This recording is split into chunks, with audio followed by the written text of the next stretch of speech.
Hello दोस्तों, नमस्कार। फिर से एक नए वीडियो में आप सभी का स्वागत। आज की अपनी कहानी है तेनालीराम की कहानी, जिसका नाम है गवाही।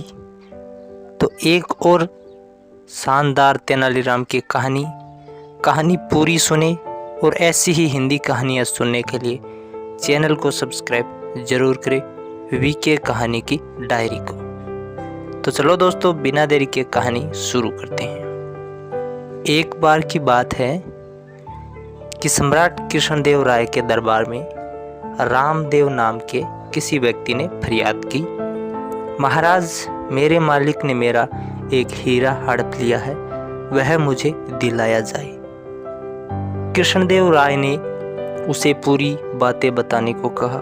रामदेव बोला, महाराज, परसों सवेरे मेरा मालिक घूमने निकला, क्योंकि बहुत धूप तो तेज ही थी, इसलिए उसने मुझे छतरी उतारकर साथ चलने के लिए कहा।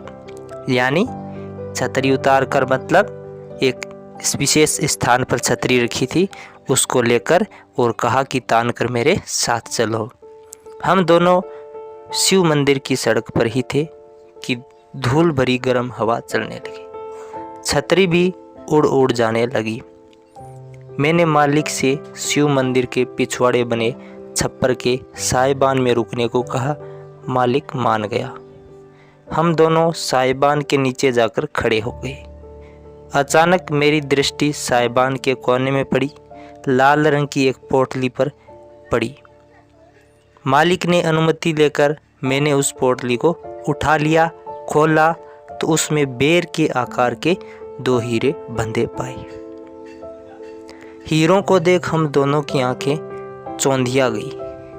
शिव मंदिर के स्थान पर मिलने के कारण उन हीरों पर राज्य का अधिकार था, मगर हम दोनों ने ही लालच सवार हो गया और मेरे मालिक ने मुझसे कहा, रामदेव, यदि तुम मुंह बंद रखो तो इसमें से एक हीरा तुम्हें मिल सकता है। मैं भी अपने मालिक की गुलामी से तंग आ चुका था। सोचा हीरे को बेचकर कुछ काम धंधा कर लूँगा, बस मैं राज़ी हो गया।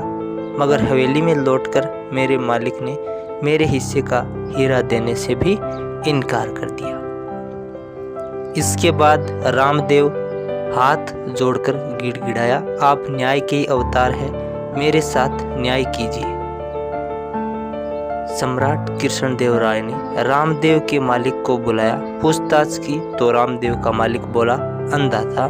रामदेव 1 नंबर का मक्कार है। मैंने इसकी बात मानकर दोनों हीरे इसे राजकोष में जमा कराने के लिए दिए थे।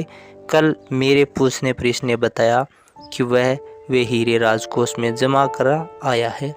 जब मैंने इसे रसीद दिखाने को कहा तो बिफर पड़ा, उल्टे मेरे में से ही एक हीरा मांगने लगा। सुनकर कृष्णदेव राय ने मंत्री की ओर देखा। मंत्री ने रामदेव के मालिक से पूछा, क्या तुमने राजकोष में जमा कराने के लिए इसे दोनों हीरे किसी के सामने दिए थे? मालिक ने 3 गवाह पेश कर दिया। उन तीनों ने ही एक स्वर में कहा कि हाँ, रामदेव को राजकोष में जमा कराने के लिए ही हीरे दिए गए थे। मामला बिल्कुल साफ था, मगर रामदेव के चेहरे से लग रहा था कि वह बेकसूर है। सम्राट उलझन में पड़ गए। फिर रामदेव, उसके मालिक और तीनों गवाहों को वहीं बैठने का आदेश दे दिया। मंत्रणा कक्ष में आए, दरबारियों की राय ली। मंत्री, पुरोहित और सेनापति का कहना था, रामदेव अपराधी है, उसे कठोर दंड दिया जाए। तेनालीराम चुप था। कृष्णदेव राय ने उसे भी अपनी राय देने को कहा। तेनालीराम बोला, आप सब पर्दे के पीछे बैठ जाए तो राय दूं। तेनालीराम की इस बात पर मंत्री, सेनापति और पुरोहित दांत पीसने लगे, किंतु यह देखकर कि सम्राट चुपचाप पर्दे के पीछे चले गए हैं, उन्हें भी पर्दे के पीछे जाना पड़ा। एकांत पा तेनालीराम ने सेवक भेज पहले गवाह को बुलाया। रामदेव को उसके मालिक ने हीरे तुम्हारे सामने दिए थे? तेनालीराम ने उससे पूछा। हाँ, पहला गवाह बोला। वे हीरे कैसे थे? चित्र बनाकर समझाओ। तेनालीराम ने गवाह के आगे कागज और कलम रख दिया। गवाह सकपका गया, बोला, हीरे लाल रंग की थैली में बंद थे, मैंने देखे नहीं। अब तेनालीराम ने दूसरे गवाह को अंदर बुलाकर उससे भी हीरों का चित्र बनाने को कहा। उस गवाह ने भी कागज पर तारों जैसी दो उल्टी सीधी आकृतियां बना दी, बोला, हीरे कागज में लिपटे थे। अब तीसरे गवाह की बारी आई चित्र बनाने को कहने पर वह बोला, श्रीमान, दोनों हीरे भोजपत्र में बंधे थे, मैं देखता कैसे? सारे गवाहों ने एक दूसरे के सामने ही उत्तर दे दिए थे। उनके उत्तर सुनकर सम्राट कृष्णदेव राय भी पर्दे से बाहर आए। उन्हें देखते ही तीनों गवाहों का मनोबल टूट गया।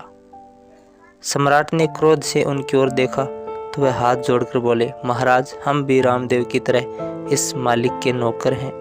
यदि झूठी गवाही नहीं देते तो नौकरी चली जाती। अब सब कुछ साफ था। सम्राट के आदेश पर रामदेव के मालिक के घर की ली गई तो दोनों हीरे मिल गए। हीरे राजकोष में जमा कर लिए गए। दंड स्वरूप मालिक को हीरों के मूल्य के बराबर धन रामदेव को देना पड़ा। सम्राट कृष्णदेव राय की नज़रों में तेनालीराम का महत्व और बढ़ गया और जोर जोर से दरबार में तालियां बजने लगी। तो दोस्तों, देखा आपने किस प्रकार तेनालीराम ने एक व्यक्ति को सही न्याय दिलाया। तो आपको ये कहानी कैसी लगी प्लीज़ कमेंट करके ज़रूर बताना। ऐसी ही और कहानियों के लिए वीके कहानी की डायरी चैनल को सब्सक्राइब ज़रूर करें, अपना सपोर्ट ज़रूर दिखाएं। धन्यवाद। जय हिंद, जय भारत।